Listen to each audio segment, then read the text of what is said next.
வணக்கம். இது நம்மளோட சேம்பர்ல இளங்கல். ஸோ இவங்க இப்போ என்ன பர்ஃபார்ம் பண்ண போறாங்கன்னா உடல் உறுப்புகளும் உடற்பயிற்சி பற்றின பாட்டு.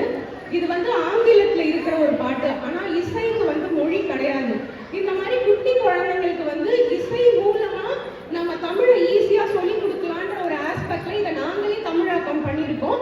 ஸோ ஃபர்ஸ்ட் குழந்தைங்க ஒவ்வொரு உடல் உறுப்பை பற்றி பேசிட்டு அதை பற்றின பாட்டை அவங்க டான்ஸாக ஆடுவாங்க, அதை நாங்களே பாடுவோம்.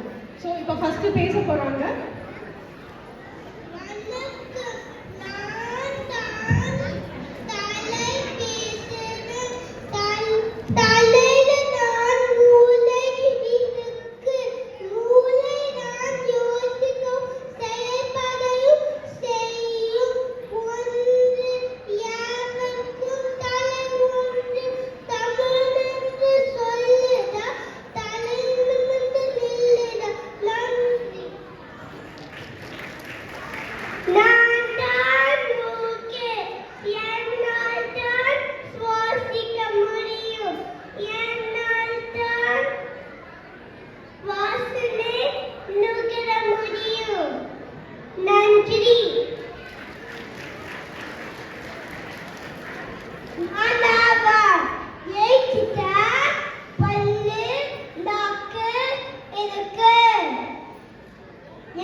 எனக்கு நன்றி.